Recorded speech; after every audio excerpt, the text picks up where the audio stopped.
കാലവും നീയേ കാലനും നീയേ അഗ്നിയും വരുണനും നീയല്ലോ. സൂര്യനും നീയേ ചന്ദ്രനും നീയേ ലോകപാലക ജഗത്പിതാവേ. വൃക്ഷലതാദികൾ പക്ഷിമൃഗാദികൾ താരാഗ്രഹങ്ങൾ നീയല്ലോ. മാരുതൻ നീയേ മണികണ്ഠൻ നീയേ മുരുകനും നീയേ ജഗത്പിതാവേ. റബ്ബും നീയേ റഹ്മാനും നീയേ ഗുരുഗ്രന്ഥ സാഹിബും നീയല്ലോ. ഗീതയും നീയേ ബൈബിളും നീയേ വിശുദ്ധ ഖുറാനും നീയല്ലോ. ഗുരുവും നീയേ ശിഷ്യനും നീയേ വിദ്യയും വിനയവും നീയല്ലോ. ത്രൈലോക്യങ്ങളിൽ വാണരുളുന്ന പരമാത്മാവേ ജഗത്പിതാവേ. പാപിയാമെന്നുടെ ദുഃഖങ്ങളൊക്കെയും മഹാഗുരുവേ നിന്നിൽ സമർപ്പിക്കുന്നു.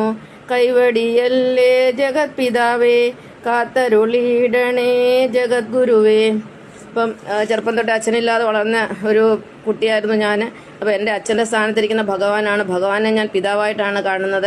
ഞാൻ എപ്പോഴും പപ്പ പപ്പ എന്നാണ് എൻ്റെ ഉള്ളിൽ ഭഗവാനെ വിളിക്കുന്നത്.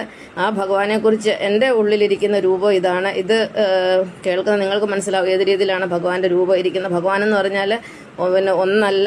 ഭഗവാൻ എന്ന് പറഞ്ഞാൽ പ്രപഞ്ചത്തിലെ ഓരോ വസ്തുക്കളും ചേർന്നെങ്കിൽ മാത്രമേ ഭഗവാൻ പൂർണ്ണമാവുകയുള്ളൂ. നമ്മുടെ ശരീരത്തിൽ ഓരോരോ അവയവങ്ങളും ചേരുമ്പോഴാണ് നമ്മുടെ ശരീരം പൂർണ്ണമാകുന്നത്. അല്ലാതെ ഒന്നുകൊണ്ട് മാത്രം നമ്മൾ പൂർണ്ണമല്ല. നമ്മുടെ മുടികൾ തന്നെ എത്ര കോടികളുണ്ട്. അതുപോലെ ഓരോ അവയവങ്ങളും ചേരുമ്പോഴാണ് ഭഗവാൻ പൂർണ്ണമാകുന്നത്.